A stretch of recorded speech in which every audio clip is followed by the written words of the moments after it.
esta mañana pedirte que nos ayudes a experimentar tu presencia, que tu palabra pueda ser una palabra que nos ministre, que nos ayude, que nos oriente, que nos dé la capacidad para tomar decisiones sabias, decisiones para la vida, Señor, y para honrarte y glorificarte. Queremos pedirte por los hermanos que están enfermos, que tú puedas administrar su salud, que puedas tomar tu mano de sanidad y ponerla sobre sus vidas, sobre sus necesidades, Señor. Oramos por los que están pasando esas crisis, también emocionales o con problemas de depresión, de situaciones complejas, Señor, que tú estés con cada uno de ellos. Bendecimos tu nombre y queremos que tu palabra pueda ser efectiva en nuestras vidas. En el nombre de Jesucristo oramos. Amén.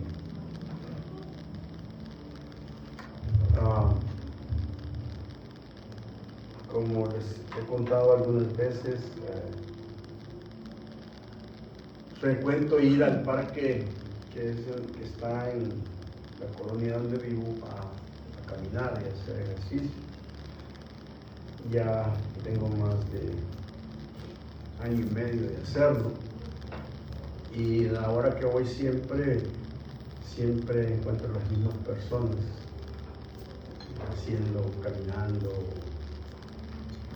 y la mayor parte de personas que encuentro son personas que andan perros, dándoles paseo y todo lo demás.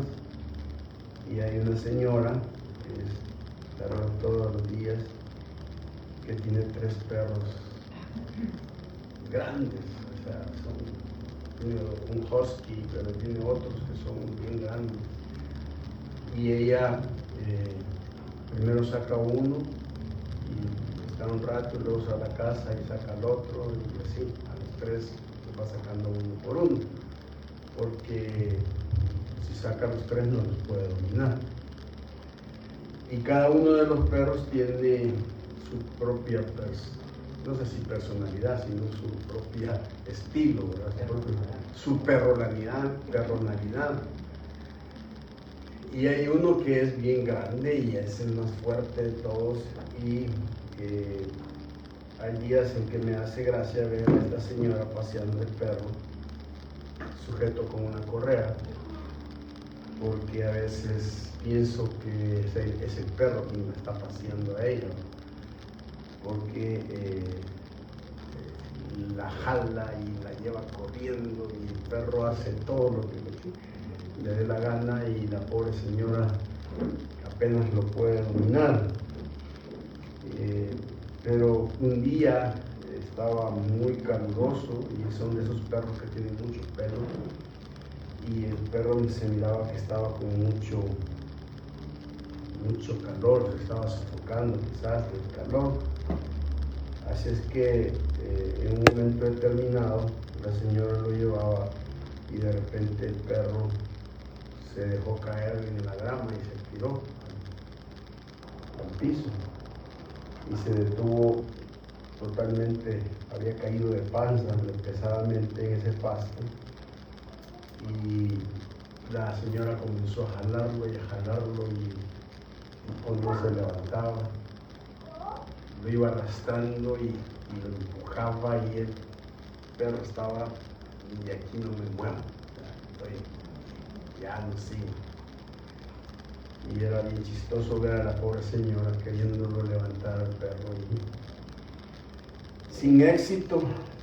Quizás hubiera tenido más éxito llevar un camión remolcador, porque el perro tenía mucha energía y no lo pudo levantar. Quedó hasta que él le dio su regalada gana. Cuando vi eso, me puse a pensar que hay días en que quisiera hacer lo mismo. Decía, llegar a un momento de tirarme y decir, ya que ando mal, no me mueve nadie. Y tal vez Tal vez usted alguna vez ha alcanzado el punto en que cae pesadamente y sin fuerzas, y puede ser que usted culpe a su jefe porque lo está explotando, puede ser que la carga de la familia sea muy grande, puede ser que sus padres puedan tenerlo muy abrumado con sus exigencias. Es decir, podemos estar tan llenos de problemática y de cosas que simple y sencillamente se nos pide que sigamos una vez más, que sigamos adelante, pero usted es un cachorro cansado y ya no aguanta más una vez más, y entonces cae pesadamente. Y uno dice, ¿a quién le importa lo que el vecino piense? Así me siento. ¿A quién le preocupa lo que el maestro piensa de mí? ¿Qué me interesa que lo que piensen mis hermanos o la iglesia o el pastor? Que tiren de la correa todo lo que quieran. Ya no voy a hacer más, no estoy tomando ninguna medida, me voy a quedar tirado ya en el camino. Y eso es una de las cosas que muchas veces nos pasa. En el momento en que renunciamos y decimos ya no más sigo, ya se acabó, ya no quiero seguir. Y a veces las cosas que nosotros nos derriban o nos botan son cosas que simple y sencillamente a veces son dificultades y reveses y pérdidas. Cuenta la historia de un rey que tenía su reinado y había un súbdito que era el hombre más feliz de la vida. Siempre sonreía, siempre veía el lado positivo, siempre estaba pensando en las cosas para bien, no se quejaba, no tenía murmuración, no era negativo. Y el rey dijo, ¿y por qué siempre está contento? Porque siempre está alegre, porque nunca se le ve. Y otro súbdito le dijo, ¿por qué no ha experimentado la prueba de las 1000 monedas de oro? Y el rey le dijo, ¿cuál es esa prueba de la moneda de 1000 de oro? Y le dijo, dile que le vas a dar 1000 monedas de oro, pero solo dale 998. Entonces llamó a su súbdito y le dijo, como premio a tu actitud te voy a regalar 1000 monedas de oro. Y el hombre se puso muchísimo feliz y se llevó sus monedas, y cuando llegó las empezó a contar, y cuando terminó de contar solo contó 998. Y dijo, no pasé, si digo que eran 1000 que me había dado. Volvió a contar y eran 998. Entonces empezó a decir, ¿qué pasó? Se me perdieron las 2 monedas, me las robaron las 2 monedas, me mintió el rey, que eran 1000 monedas, solo me dio 998. Y empezó la búsqueda de esas 2 monedas que le faltaban. Y eso cambió su actitud, porque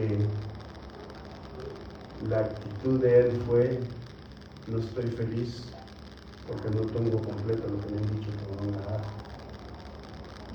Y no estaba feliz porque había perdido 2 monedas y tenía 998.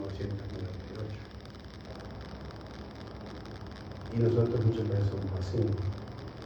La queja, lo que nos deprime, lo que nos bota, son las 2 monedas que nos faltan. Y nos damos cuenta que tenemos 998. Pero decimos, es que me dijeron que era 1000.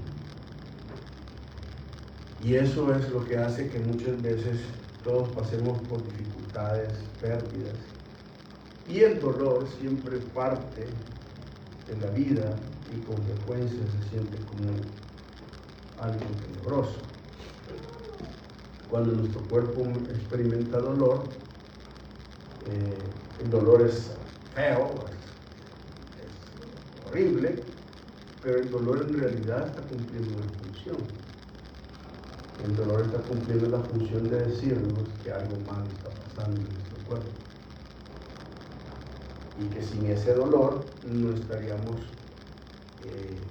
conscientes de que tenemos que ver en nuestro cuerpo que está mal. Ahora, nosotros fácilmente podemos desalentarnos y pensar, Dios, ¿por qué me sucedió esto? Pero una de las cosas más importantes que he aprendido es a no poner un signo de interrogación donde Dios ha puesto un punto. Todos nosotros pasamos por cosas que no entendemos. Una razón es porque no podemos ver todo el panorama para nuestra vida. Si usted tiene, por ejemplo, un rompecabezas, se va a dar cuenta que en la parte superior de la caja está la imagen que muestra cómo va a terminar el rompecabezas. Probablemente sea la imagen de un paisaje o algo completa y fantástica y hermosa. Pero si usted toma una pieza de rompecabezas y la aísla, va a pensar que esta pieza es un error. O sea, no va a quedar en ningún lado, tiene una forma extraña y no tiene nada de hermoso. Pero el hecho es que esa pieza tiene un lugar perfecto y ha sido ajustada, planeada y diseñada. Y cuando todas las piezas se unan, va a quedar en su lugar. Simplemente uno no lo puede ver porque las demás piezas no están en su lugar.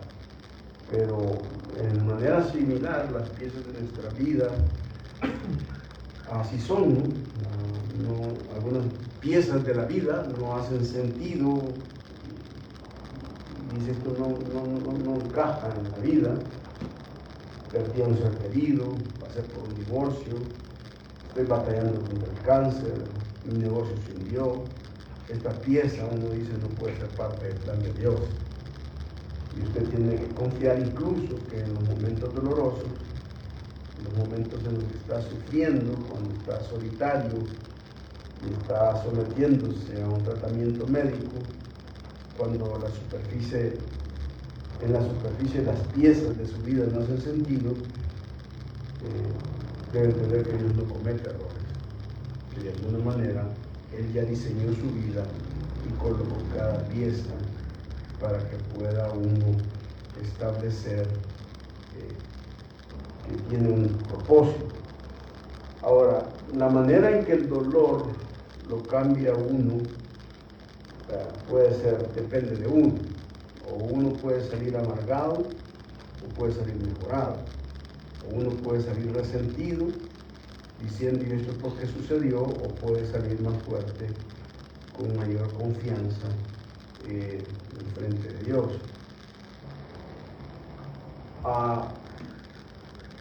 Mientras el domingo pasado hablábamos que David al final dice, ya no voy a permitir más este estilo de vida que llevo.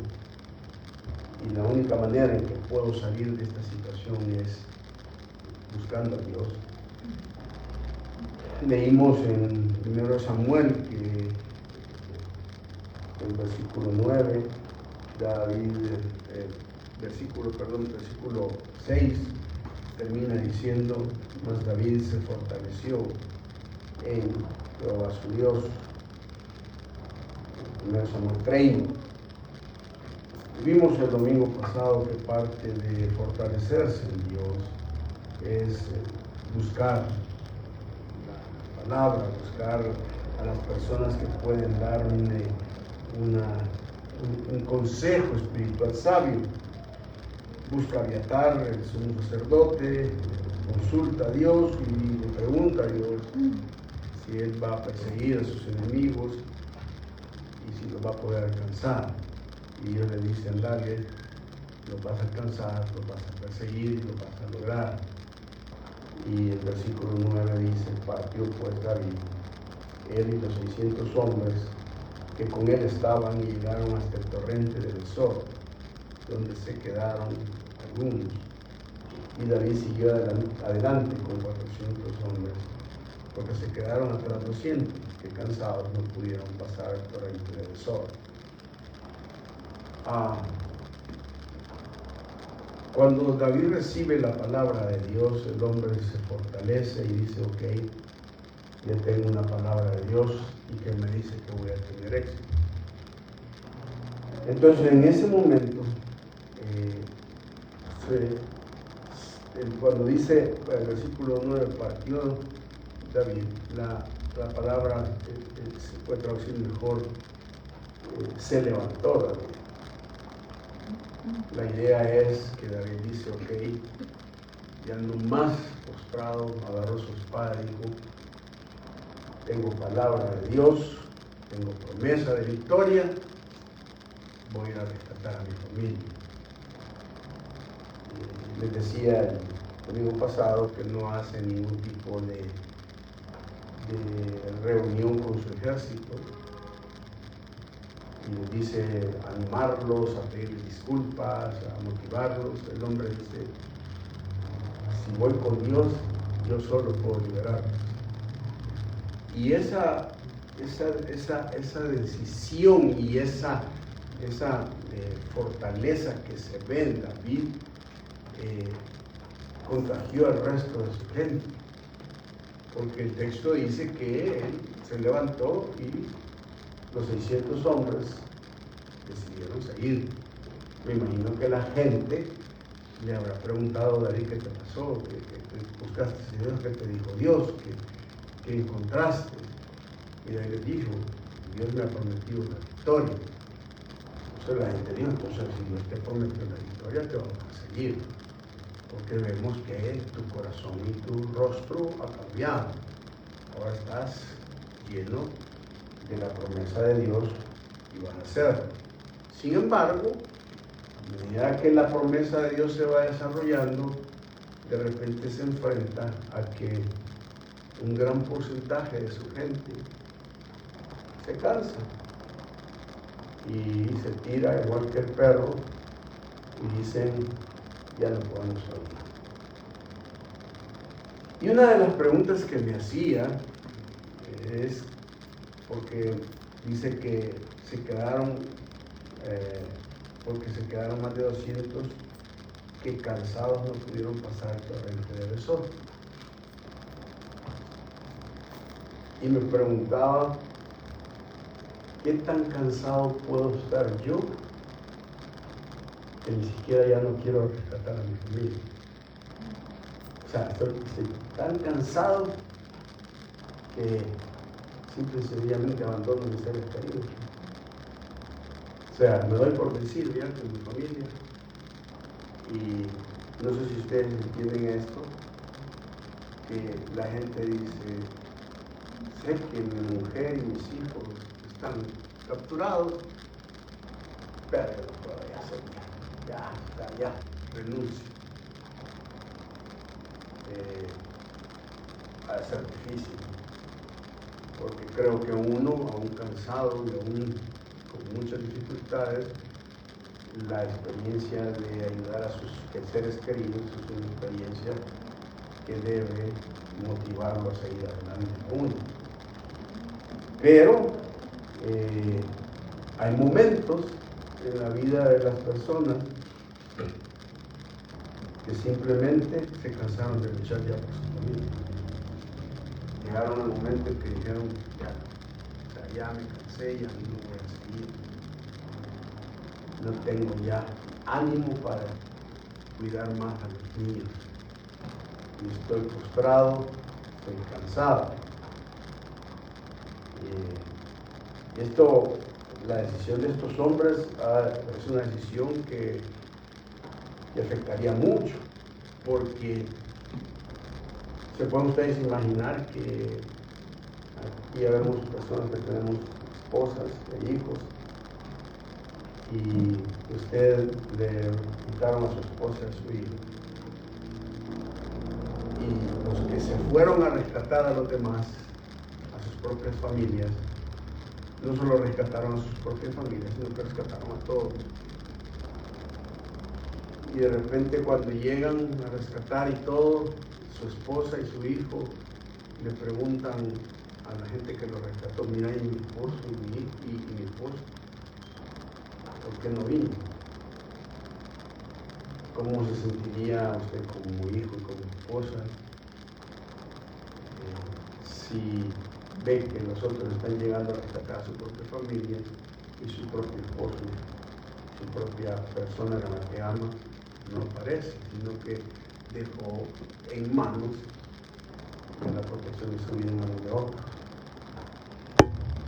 Me imagino que las esposas se han de haber resentido y al haber llegado de regreso le han de haber reclamado. O sea, qué bárbaro, me dejaste abandonada, no llegaste a rescatarme, me dejaste estirado, no te importó, no te interesó mi situación, mi beneficio.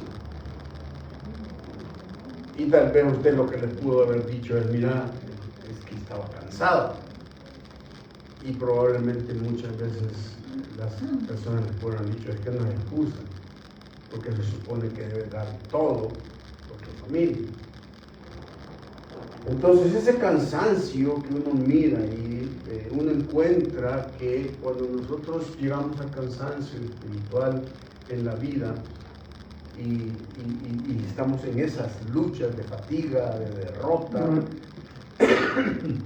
de ausencia de luchar en la vida, hay muchas riquezas que podemos encontrar en el pasaje que hablan acerca de esa manera en que la gente salió adelante.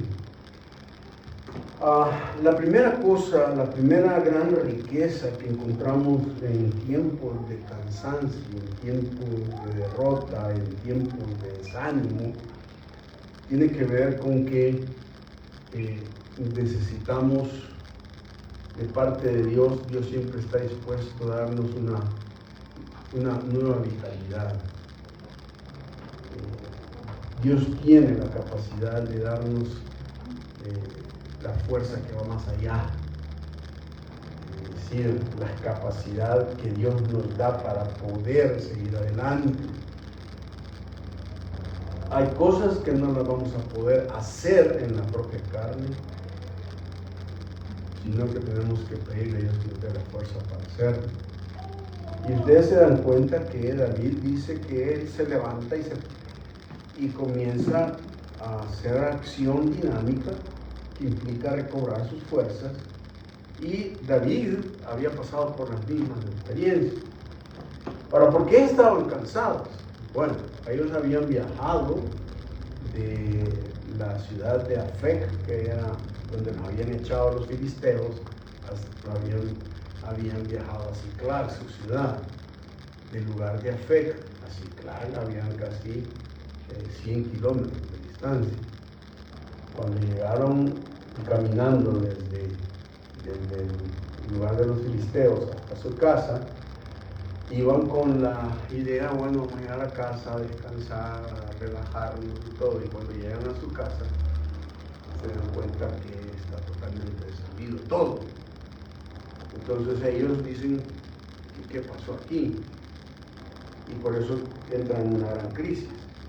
Ahora que se levantan, ellos van a tener que caminar desde Ciclag hasta la ciudad donde estaban los amalecitas, y la distancia es entre unos 30 a 35 kilómetros, y así de vuelta, estamos hablando de 70 kilómetros.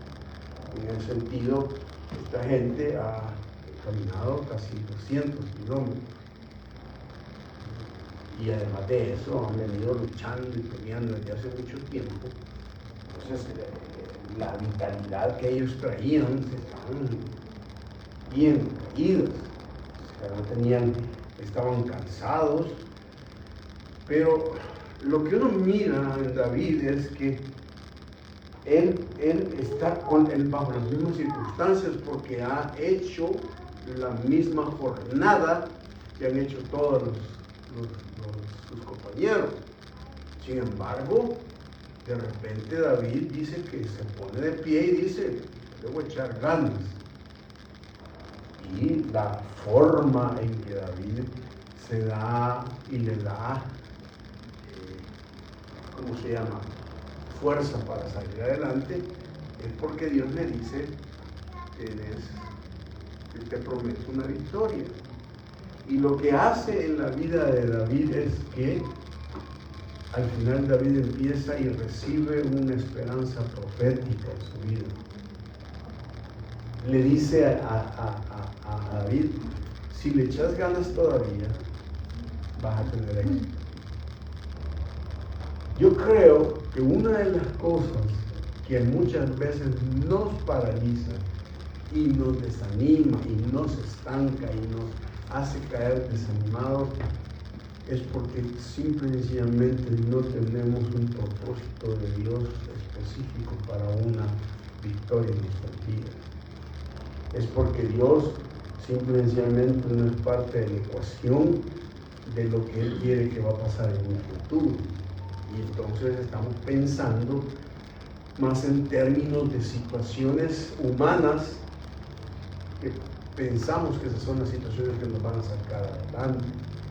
Pero lo que nos saca adelante es el hecho de que Dios nos diga, no tengas temor, estás cansado, pero te doy la esperanza de que vas a tener victoria, que vas a poder lograr y te voy a ayudar a salir adelante de la situación.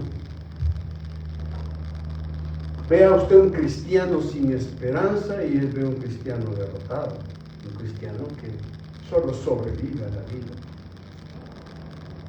Si nosotros no tenemos propósitos espirituales en la vida, si no tenemos esa búsqueda de decir, ok, ¿qué es lo que quiero hacer?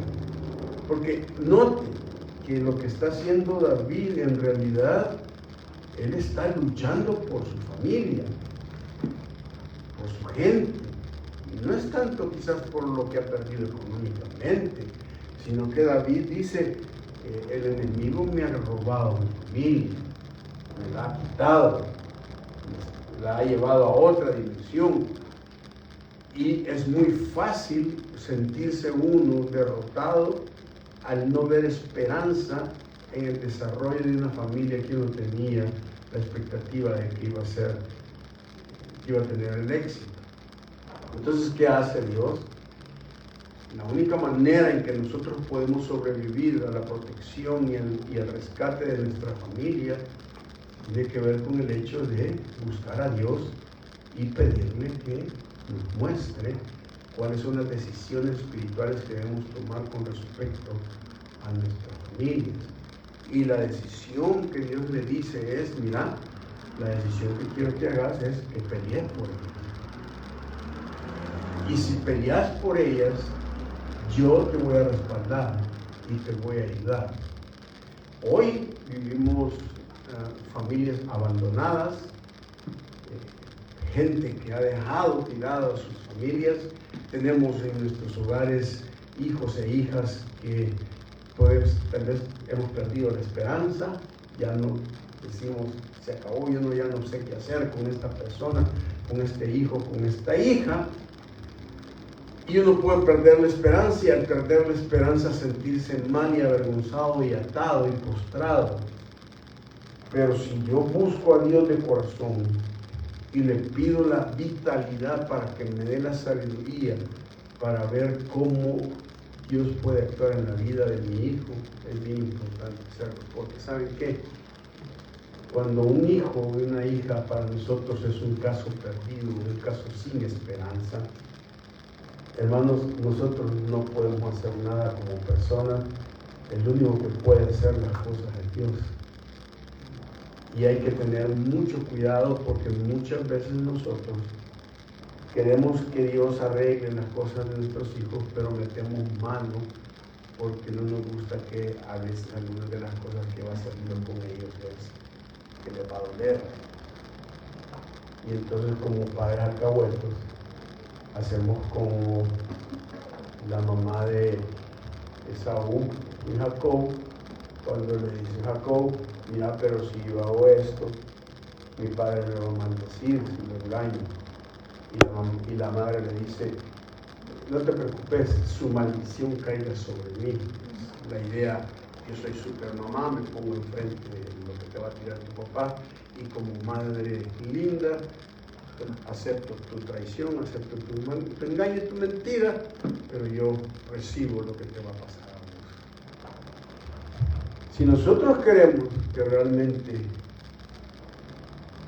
Dios rescate a nuestros hijos, dejemos que Él lo haga. Y muchas veces va a ser por medio de circunstancias complejas, porque yo tengo que luchar, sí, pero simplemente Dios va a tratar con ellos. La seguridad con que se levantó le dio vitalidad a los otros hombres de tal manera que todos salieron a la batalla. Y como ustedes ven, empiezan a caminar y a correr. Muchas veces debemos entender que la fuerza de Dios es sobrenatural y nos hace más que vencedores. Miren, hay un pasaje a mí que siempre me ha cautivado, porque son ese tipo de pasajes que hay que creerlos con una fe, porque si no decimos, esto es hecho por Hollywood, o sea, pero es ahí donde ejerce la fe. Y un pasaje que a mí siempre me impresiona es cuando Elías le dice al rey, mira, subite a tu carruaje, que va a llover, véndate para tu reino. Y dice el pasaje que Elías se ciñó, que se subió la túnica que tenía, y dice que Elías corrió delante del carro de Acab y llegó primero que el carro de Acab. Y Elías acaba de estar pasando por una situación bien compleja, y me puse a pensar, caramba, o sea, qué increíble como Dios, o sea, le puede dar una capacidad sobrenatural que se manifieste en la manera en que este hombre tiene tanta energía que corre más que un caballo o que un carruaje. No sé, si hubiera corrido sin la fuerza de Dios, a los 2 kilómetros cae con infarto. Muchos de nosotros hubiéramos llegado arrastrado del caballo porque no llegamos a ese lugar. Solo Dios puede hacer eso. Solo Dios puede dar la capacidad de darnos nueva vitalidad y decirle, Dios, me voy a fortalecer en ti. Sé que mi hijo, mi hija está en esta situación, es imposible para mí sacarlo, pero tú tienes la capacidad para transformar y darle vuelta. Y haga oraciones agresivas de guerra sobre la vida de sus hijos, de su familia, de sus negocios. El problema es que muchas veces nuestras oraciones son oraciones tan timoratas y tan religiosas que no le decimos a Dios, esto es lo que yo necesito. No somos como David, que hacía oraciones agresivas. Y aquí nosotros encontramos entonces que él viene y dice, con la fuerza de Dios le voy a echar ganas. Aunque esté cansado, aunque esté fregado, aunque esté cuestionado y aunque esté, no me voy a parar porque necesito luchar por mi familia. Hermanos, si sus hijos o cualquier familia tiene problemas espirituales, átenlos en el nombre del Señor. Declaren sobre la vida de ellos que lo atan, que todo tipo de situación que quiera amargar, destruir el corazón de sus hijos, debe ser, hagan guerra espiritual, hermanos. Tomen decisiones agresivas, reprendan. Si ustedes saben de que tienen amistades que no les convienen, repréndanlos en el nombre del Señor y que Dios los aparte, los eche, los quite. O sea, que los aparte totalmente para que sus hijos puedan ser victoriosos en el Señor. Pero no consintamos ni tampoco participemos de las cosas que nuestros hijos hacen, porque entonces somos cómplices y anulamos las cosas que Dios quiere hacer en la vida de nuestros hijos. Y si ustedes miran que Dios está tratando la vida de sus hijos, no metan mano y traten de minimizar lo que Dios pueda estar haciendo en la vida de ellos. No se metan a defenderlos y andar tomando decisiones por ellos y por ellas, porque sí, voy a arreglar esto. Déjenlo, porque Dios es el que puede arreglar las cosas y las situaciones. Si nos metemos en el territorio de Dios, lo que hacemos es estorbar. Y por eso es tan importante tener un tiempo de intercesión con nuestros hijos. La segunda gran riqueza que encontramos en tiempos de cansancio es que no solamente vamos a recibir de Dios la promesa y la esperanza, pero esa promesa y esa esperanza no se va a lograr sin tener adversidad.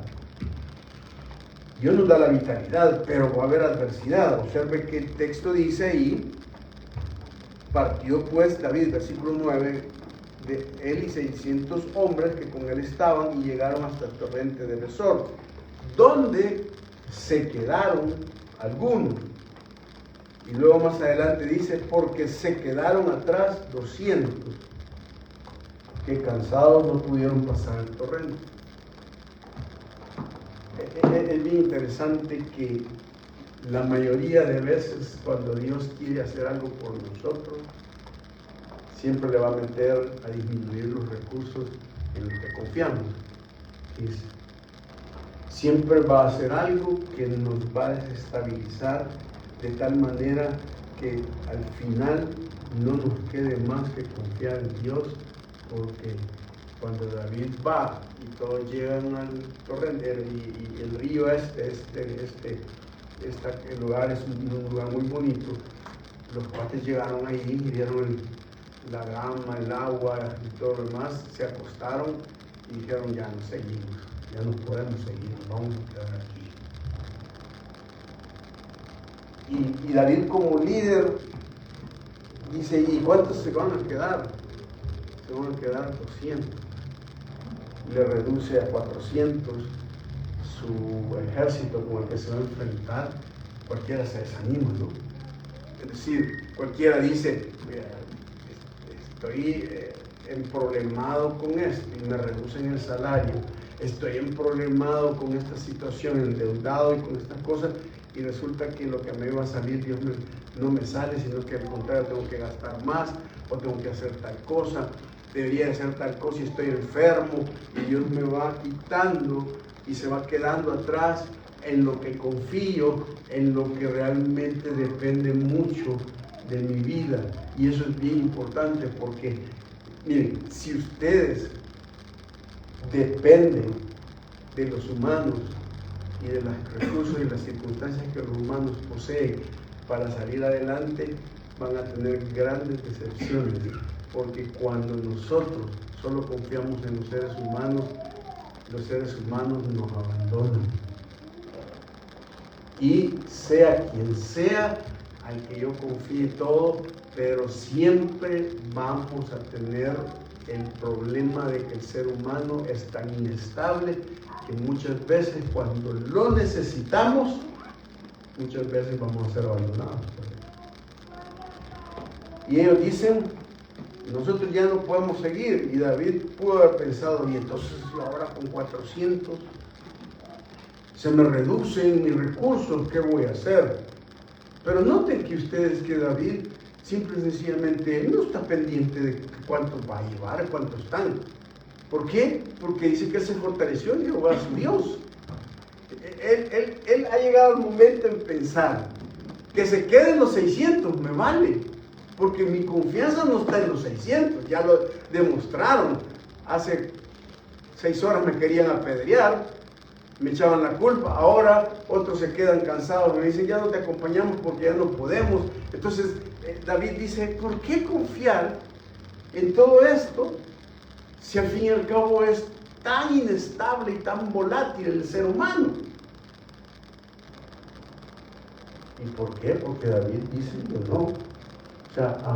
O sea, yo no voy a venir y ponerme a llorar porque perdí este recurso y lo otro. ¿Por qué? Porque quien me sostiene simple y sencillamente es Dios. ¿Sí?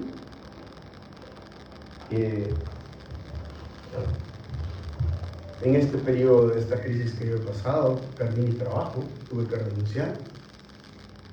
Y tienen tiempo en el cual estoy, híjole, ¿qué va a pasar? Y uno tiene la tendencia a pensar, bueno, quizás voy a buscar un trabajo, voy a hacer esto y hacer lo otro.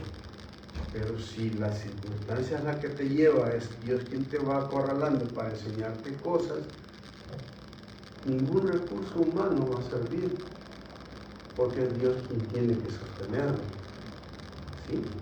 Por eso es bien complejo el hecho de que nosotros busquemos, nosotros rebuscarnos para poder lograr un sostenimiento. Sí podemos hacer cosas y trabajar y ser personas que laboramos, pero al final, hermanos, el sostén nuestro depende de Dios, no depende de nadie más. Es decir, y lo que Dios provee es simple y sencillamente lo que Él quiere proveer, porque por medio de esa provisión, aunque nos pueda reducir el recurso, Dios nos está enseñando que tenemos que tener esperanza y confianza en que Él nos va a sacar adelante y va a ayudarnos a nosotros y a nuestra familia. Yo, en nuestro caso como familia, nosotros hemos tomado decisiones que después de haberla tomado, la vimos serio y la vimos a palitos. Y ahí es donde los versículos que se nos enseñan y que nos ponen como estribillos para tener esperanza y fe, son versículos mal usados que nos dan malos conceptos. Por ejemplo, esta semana me di cuenta de que muchos de nosotros hemos dicho, Dios no nos puede dar una prueba más allá de nuestras fuerzas. Y cuando leo eso, me pongo a pensar, pero a mí sí me ha dado pruebas más allá de mis fuerzas. Y entonces digo, eso es mentira. Cuando habla de que nos da una salida, no está hablando de que nos da una salida en la prueba, sino en la tentación que nosotros manejamos. Pero Pablo dice que fue abrumado más allá de sus fuerzas. Significa que cuando Dios nos lleva a que nos da una experiencia en que ya no podemos, es precisamente más allá de nuestras fuerzas. Porque cuando va más allá de nuestras fuerzas es cuando Él actúa. Y entonces hay momentos en que nos va a llevar a un momento en que decimos, ya no, o sea, ya no puedo, no sé qué hacer con todo esto. Esto me superó, ya no es suficiente, no tengo nada ni los recursos.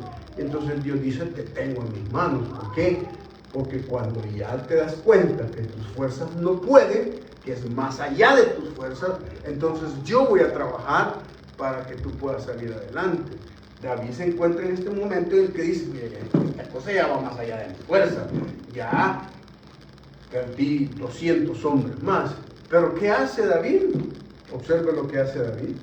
En el versículo, dice, versículo 10, versículo 1, dice, llegaron hasta el torrente de Besor, donde se quedaron algunos.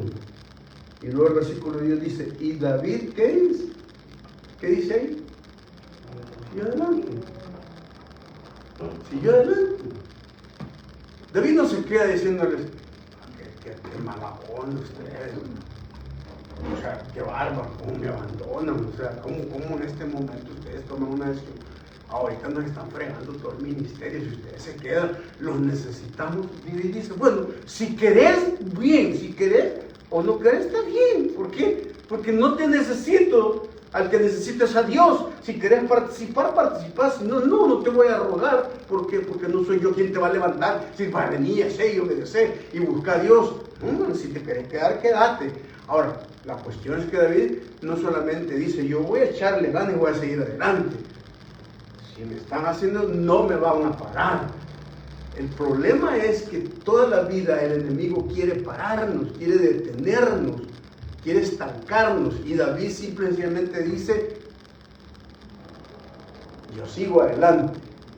¿Y saben qué? David en realidad ni siquiera tiene porque más adelante vamos a ver, David los comprende, pues. O sea, David no los regaña, David no les dice, qué bárbaro, qué bárbaro. No, yo sí una cosa he aprendido de la palabra es, yo no soy quien para andarte regañando ni obligándote a que sigas a Dios o que te metas con Dios si vos no querés, no querés. Pero yo no voy a ser el que te voy a torcer el brazo para que hagas las cosas que Dios quiere que hagas en tu vida, hermano. O sea, esa no es mi labor. Mi labor es seguir lo que Dios me ha mandado. Y David dice, bueno, si ustedes no quieren participar, las cosas van a seguir adelante. ¿Por qué? Porque quien me lleva adelante de triunfo en triunfo y de victoria en victoria es el Señor. Entonces eso hace muchas cosas interesantes, porque dice el texto que David viene y dice, bueno, entonces yo sigo adelante.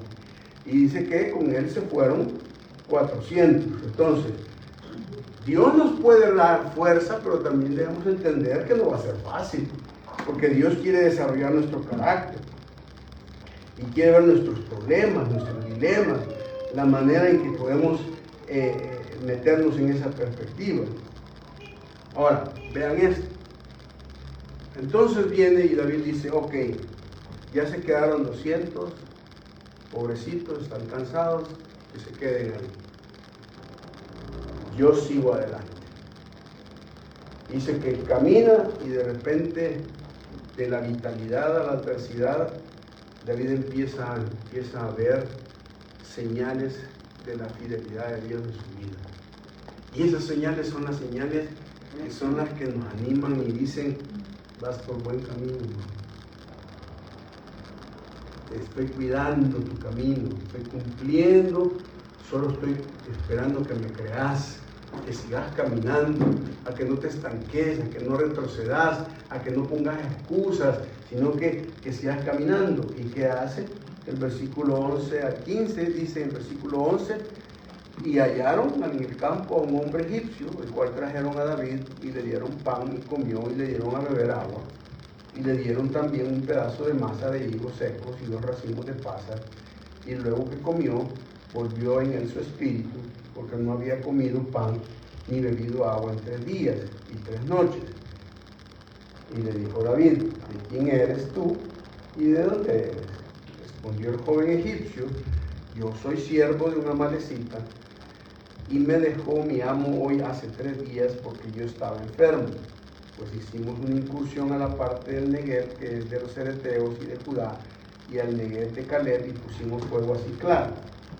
Y le dijo David, ¿me llevarás tú a esa tropa? Y él le dijo, júrame por Dios que no me matarás, ni me entregarás en mano de mi amo, y yo te llevaré a esa gente. Qué coincidencia, ¿no? Si el hombre va con el ejército y de repente se encuentra a un egipcio. Y el egipcio es, por antecedentes, no son amigos con Israel. Tienen su historia de pleito nacional, ¿no? Es como nosotros con Honduras, ¿no? Cuando estudiábamos en el seminario, teníamos compañeros hondureños y habían veces, y al final decidimos ya no tocar ese tema, que nos salía a flote en la guerra de Salvador Honduras. Porque ellos insistían que nos ganaron, y les pegamos una gran arrastrada y no era cierto. Y entonces era como esas cosas así que queda ahí. Bueno, ustedes saben que en Honduras celebran, ¿cómo se llama? Cada año conmemoran la guerra de Honduras en Salvador, y nosotros ya se nos olvidó. O sea, nosotros ya tuvimos más guerras un montón de veces, nos hemos matado más tiempo que ellos, pero ellos todavía conmemoran ese tiempo de la guerra en Salvador y Honduras. Y hay ese tipo de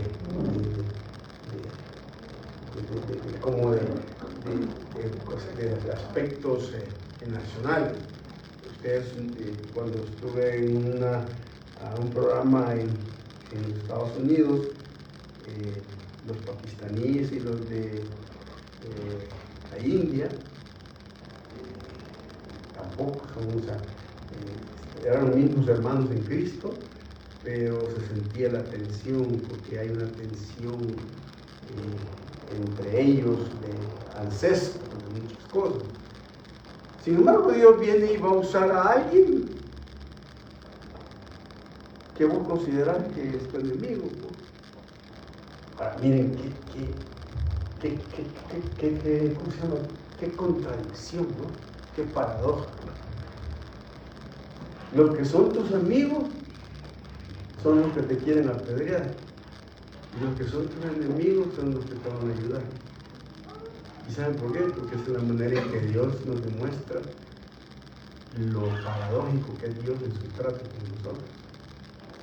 Pero observen una cosa, allí empezamos a ver la fidelidad de Dios, pero la fidelidad de Dios y las señales que Dios te está mandando, debes entender, hermano, que no son señales que tú vas a programar y le vas a pedir a Dios que las dé, porque las señales que Dios da, las da soberanamente, y a veces son señales que si no estás abierto a la voluntad de Dios, las puedes pasar por alto, porque pueden ser muchas veces contradictorias en tu vida.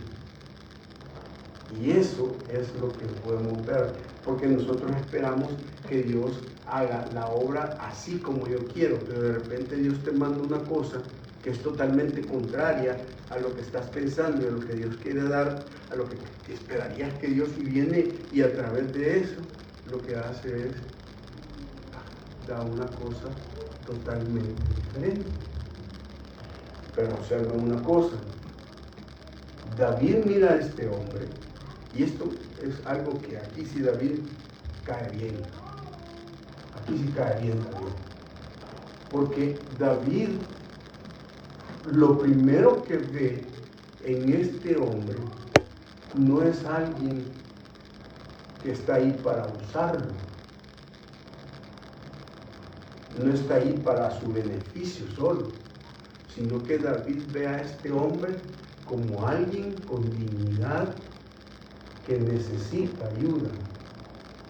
Y si ustedes se dan cuenta, aún antes de que le pregunte, ¿me podés llevar? Primero David atiende las necesidades del hombre. Y ahí uno puede ver el corazón de misericordia de David igual al de Dios. ¿Por qué? Porque si hubiera sido un israelita, dice, este es un paisano, hay que darle de comer. Pero si hubiera sido alguien que haya sido mi enemigo, lo veo como alguien, mira, decime quién sos. Y más si el individuo mismo me confiesa a mí que ha sido parte de las personas que me han hecho daño. Es decir, les dice, mira, quemamos Ciclag, yo estuve ahí, lo estuve quemando. David pudo haber dicho, y matémoslo porque este es de nuestros enemigos. Pero el hombre, ¿qué es lo que hace? Miren, el hombre dice que hallaron en el campo un hombre, el cual trajeron a David. ¿Y qué dice? Le dieron pan, comió, le dieron a beber agua, le dieron también un pedazo de masa de higos secos, 2 racimos de pasas. Luego que comió, volvió en él su espíritu, porque no había comido pan ni bebido agua en 3 días y 3 noches. Tenía hambre el cuate, ¿no? Porque fue hartada que se pegó. ¿Ustedes creen que David no estaba escaso de provisiones? ¿Ustedes creen que David, en su mente, lo más importante en este momento era darle de comer a su enemigo? En la mente de David era ir a sacar a su familia. Pero el hombre tiene un corazón, porque una cosa que debes entender, hermano, es si nosotros esperamos la fidelidad de Dios en nosotros, también tenemos que ser fieles con las necesidades de otras personas. Y aquí hay varias cosas importantes, ¿saben por qué? Porque aquí David le está dando comida y está mostrando su amor de Dios a personas que no son agradables para él ni para su pueblo. Fíjense. O sea, está compartiéndole comida a una persona que la ve enferma, que la ve abandonada, que la ve tirada, y lo primero que dice David es, no hombre, denle de comer, pobrecito, o sea, se está muriendo de hambre, no voy a aprovecharme de él a encontrarlo en vulnerabilidad y sacarle provecho solo para mi beneficio, porque David bien pudo haberle dicho, mira, si me decís dónde están, te doy de comer. Pero ¿qué hace él? Le da de comer indistintamente si le dice o no le dice. ¿Por qué? Porque el hombre tiene el corazón de misericordia, de amor, de fidelidad por una persona que simple y sencillamente ni siquiera pertenece a su pueblo y ni siquiera es parte de su agrado. Nosotros hoy tenemos en nuestros contextos como iglesias personas que no van a ser de nuestro agrado, y al pensar que no son de nuestro agrado, nuestra tendencia va a ser a rechazarlos y a denigrar. Por ejemplo, estoy hablando de las personas con orientación sexual, homosexual. Hermanos, nosotros como iglesia no debemos odiar a las personas así, que tengan esa dignidad. Tenemos que ministrarlas. Claro, nosotros tenemos la verdad y sabemos qué es lo que Dios dice con respecto a eso. Pero simple y sencillamente, el que nosotros digamos, no voy a, y lo margino y hago todo eso, es complejo. Por ejemplo, otro de las áreas que nosotros en la iglesia no hablamos y que es una realidad cada vez más grande, es las personas que tienen problemas con HIV, que son personas que están contagiadas o contaminadas con el virus del SIDA. El problema de esta enfermedad es que la gente puede pasar hasta 10 años asintomática, y según los estudios que se han hecho, el SIDA no es una enfermedad que está fuera de la iglesia. El SIDA es una enfermedad que está dentro de la iglesia. Cuando trabajaba en un programa que se llama Canales de Esperanza, que es un programa de atención integral, pastoral a las personas que tienen problema de enfermedad del VIH, del SIDA, en las charlas y en las conferencias que se hacen en iglesias y en todas partes, siempre parte de las conferencias y de las charlas se pasa un cuestionario que se llama cuestionario de riesgo de VIH en el grupo, y es un cuestionario altamente confidencial. Y hace algunos años, una de las iglesias más grandes de este país, tuvimos más de 200 pastores en las conferencias de esto, y se pasa el cuestionario que evalúa las conductas de riesgo y todas las cosas, y luego al final se da el resultado del cuestionario, y el resultado tiene que ver cuál es el porcentaje de riesgo de VIH en ese grupo.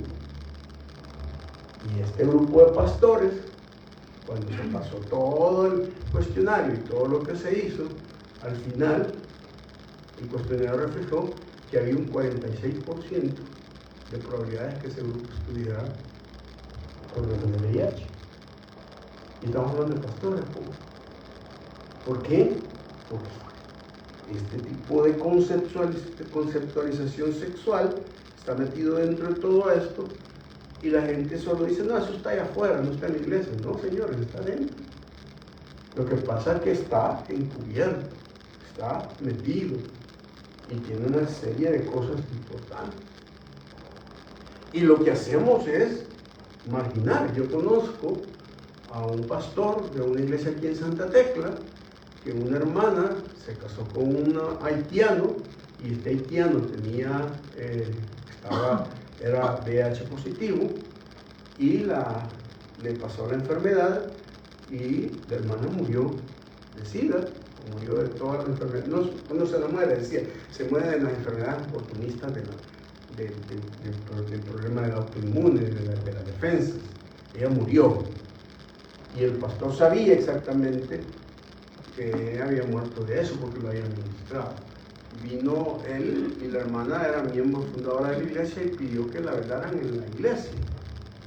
Y de alguna manera, y de alguna forma, algunos hermanos se dieron cuenta de que la hermana había muerto de eso, y la gente se escandalizó porque dijeron cómo era posible que tuvieran a un muerto de enfermedades del SIDA en la iglesia. ¿Y qué hicieron al final? Despidieron al pastor por no haberlo informado. Cuando eso no puede pasar nada. Y tenemos tal ignorancia en esta enfermedad que no nos damos cuenta que podemos estar expuestos. ¿Y qué hacemos? Aislémonos y marginémonos, no tengamos nada que ver con eso, porque ese tipo de ministerios no lo podemos tener.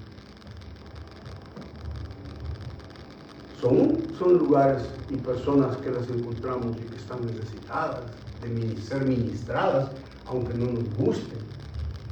Ya no digamos entonces también que la iglesia no tiene la capacidad para manejar personas con trastornos mentales en la iglesia. Es decir, hoy hay muchas situaciones que se dan dentro de la iglesia o con familiares de la iglesia que simple y sencillamente las respuestas de la iglesia a eso son, no, es que a veces estás en pecado, orar más o hacer lo otro. Por ejemplo, hoy hay un crecimiento de enfermedades mentales en El Salvador, donde encontramos mucha gente bipolar. Y la bipolaridad es una enfermedad compleja. ¿Por qué? Porque tiene una serie de situaciones que hacen que la persona pueda tener ciertos episodios o capítulos complejos, ¿verdad?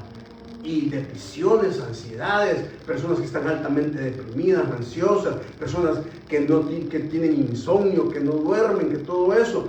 No, ¿será que nosotros como iglesia no tenemos una respuesta para ellos? ¿Será que como esta gente de Besor que se queda tirada, los vamos a dejar tirados y no los vamos a levantar? Y muchos de nosotros podemos estar sufriendo algunas cosas de esas. Pero por eso es tan importante ver el corazón de David y decir, no me echémosle la mano, pues, y después veamos cómo lo hacemos que él sea útil. Y lo que uno ve es que después, miren, David le dice, ¿de quién eres? ¿Y de dónde eres? Y él le dice, yo soy siervo de una amalecita. Y David le pregunta, quiero saber quién eres, pues, o sea, lo trata como una persona digna, pues. No lo trata como... Y entonces le dice al final, en el versículo 15, y le dijo David, ¿me llevarás tú a esa tropa? Y él le dijo, júrame por Dios que no me matarás y me entregarás en mano de mi amo y yo te llevaré a esa gente. Me encanta porque David le dice, ¿me vas a echar la mano? Y todavía el hombre dice, si no me matas, te echo la mano. Si queremos que realmente la gente nos crea, hermano, que realmente crea que la amamos, pues. O sea, que de verdad estamos interesados en ella, pues, en sus problemas, en sus necesidades, y que podemos hacerlo.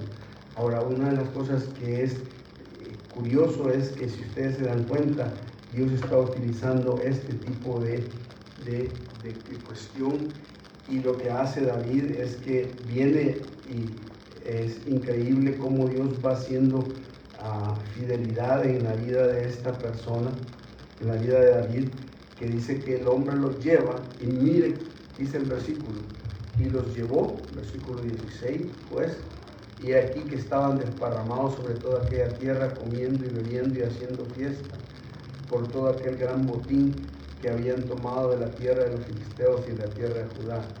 Y los hirió David desde aquella mañana hasta la tarde del día siguiente. O sea, noten ustedes que la batalla fue aquí y medio. O sea, David se rifó y cansado, pero solo lo pudo haber hecho con la fuerza de Dios. Y al final dice que rescatan a sus hijos y todo, y además de rescatar a sus hijos, agarran el botín que ellos tenían. Pero aquí hay una cosa interesante, porque al final uno mira en la narración una cosa interesante. Vean ustedes lo que dice el versículo 20. Tomó David todas las ovejas del ganado mayor y atrayéndolo delante, decían, este es el botín de David. A mí me da risa, o sea, me da risa porque ¿Cómo pasar de ser apedreado a ser el héroe en 3 días? ¿No? Esa es la mentalidad de las masas, ¿no? Por eso, ¿saben qué, mis hermanos? Hay que tener mucho cuidado, porque las mismas masas que te hacen popular y famoso son las que después te van a querer apedrear. Y eso es, por eso es que la popularidad es tan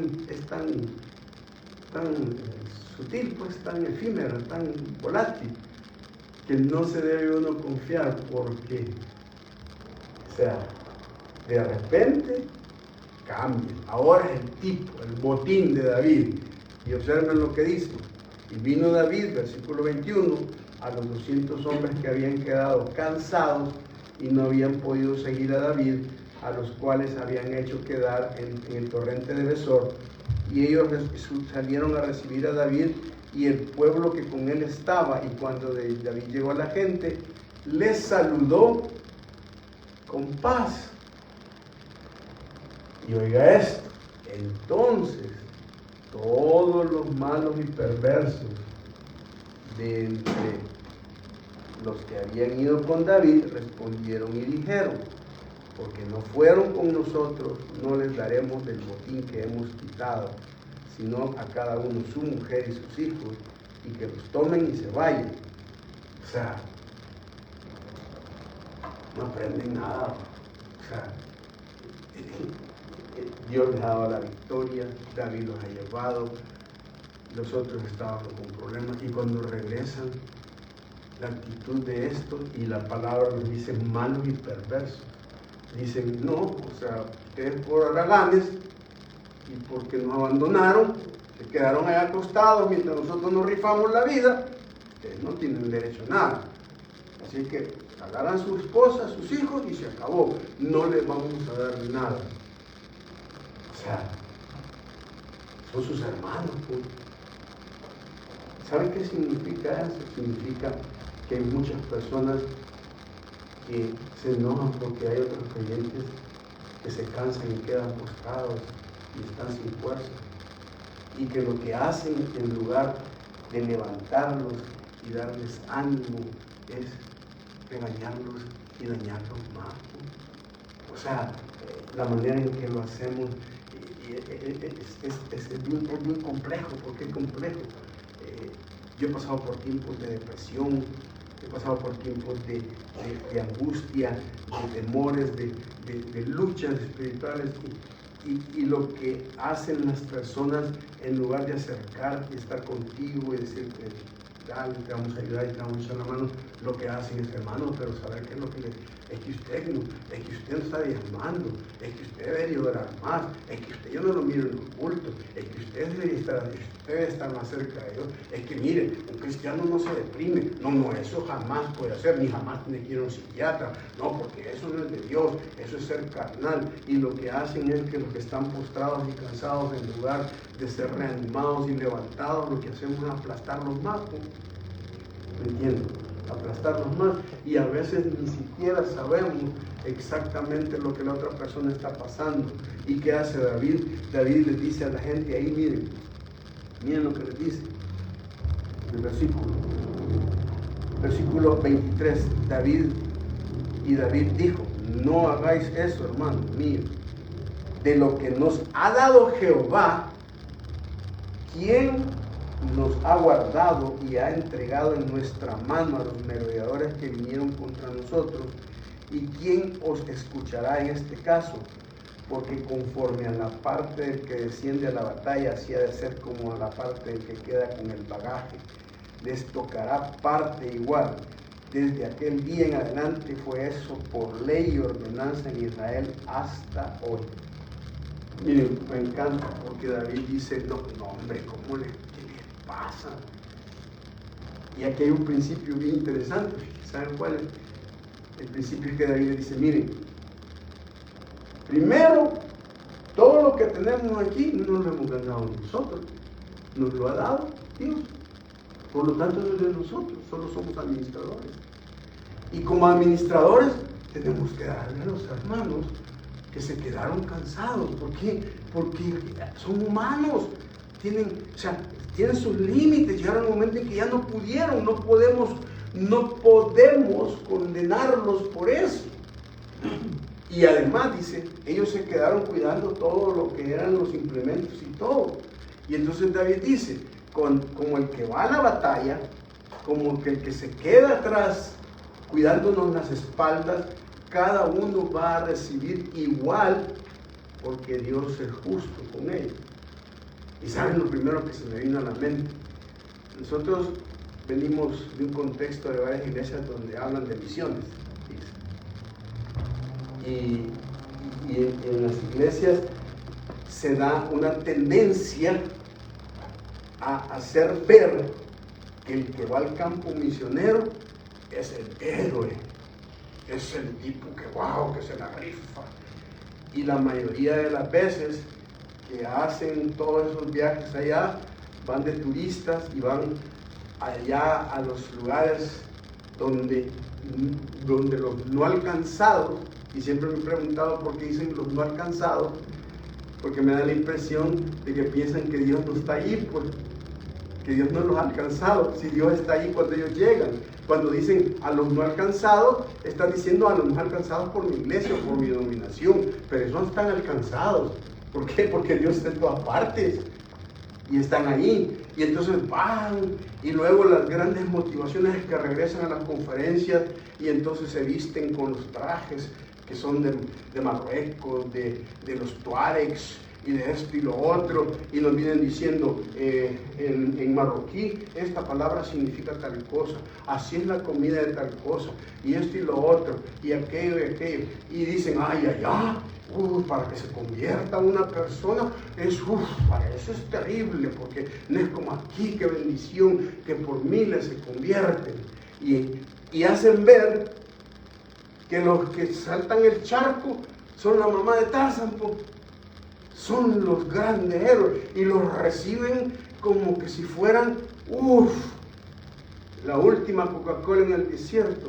Y toda la mara que nos quedamos de este lado en el bagaje, luchando con la iglesia local, con los problemas, con todas las situaciones, con las violencias en los países que vivimos, se nos mira como, este no es misionero, este no tiene el llamado hasta allá. Y David dice, no hombre, si tan importante es como el que vaya, como el que se queda. ¿Por qué? Porque los dos son importantes en el ministerio de Dios. Y eso es bien importante porque no solamente se trata de hacer una cosa, sino que hacer lo que Dios quiere que hagamos. Ahora al final, David dice, y lo vamos a poner como ley. ¿Sí?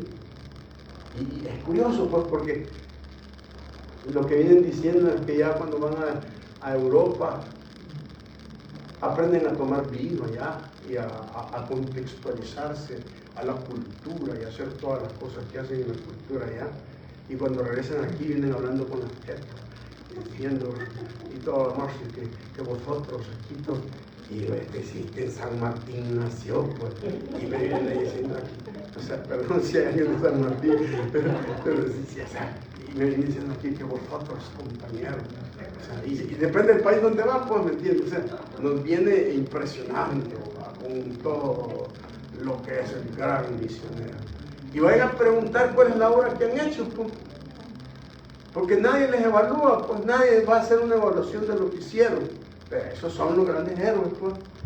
Y andan por todas las iglesias pidiendo dinero para que les ayuden, porque el Señor los llamó a la ventana 1040 y trae estadísticas en este país. De cada 1000 personas, una es evangélica, por lo tanto hay que ir. Y yo digo, ¿quién me ha dicho a mí que las estadísticas son la motivación para ir a un lugar? Cuando uno mira en la Biblia, el Nuevo Testamento dice que es el Espíritu Santo quien nos manda a donde hay necesidad, no que hay aquí esto y lo otro. Y lo que la mayoría de ellos aspiran, perdónenme que seas tan crítico, es a una vida mejor, porque se tiene una vida mejor.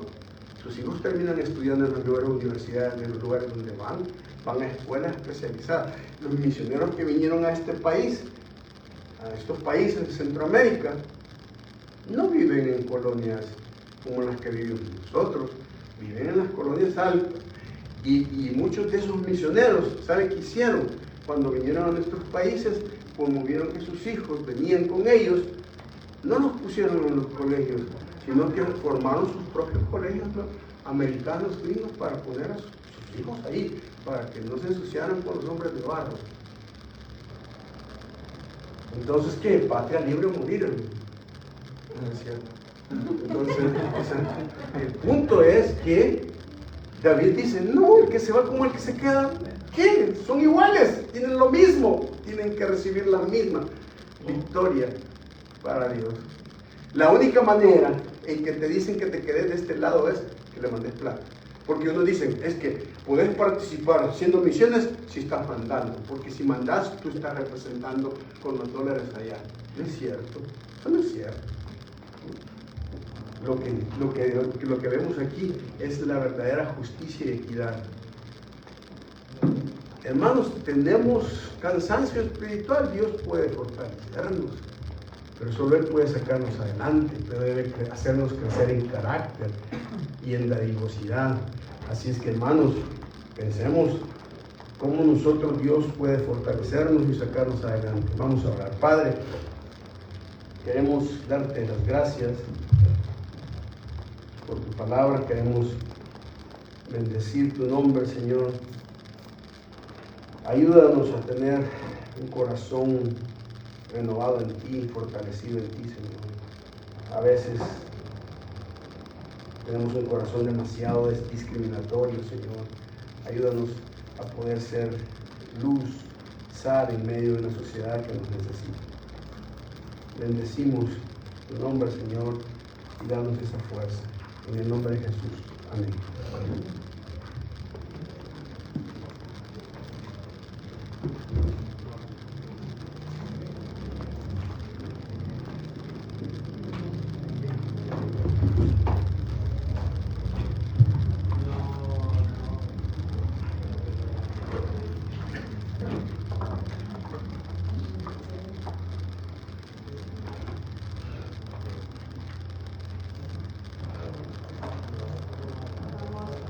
Vamos a seguir adorando por medio de nuestras diezmos y ofrendas. Pongámonos de pie y oremos. Señor, te damos gracias porque nos ves también con nuestra voz.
pedimos que podamos sentirte cada vez más en nuestro día a día, que podamos experimentar y que podamos reconocer que esto que estamos viviendo viene de ti. Pedimos que nos sigas enseñando, que sigas tocando nuestros corazones. Y ahora te pedimos que nos lleves con bien a nuestros hogares. En nombre de Jesús. Nos vemos, hermanos, el miércoles hay reunión acá siempre. El jueves siempre está la reunión en línea, aunque creo que este jueves no. Jueves, viernes, sábado y domingo vamos a tener actividad en la iglesia. Ahí está en el Facebook los horarios y se los vamos a compartir.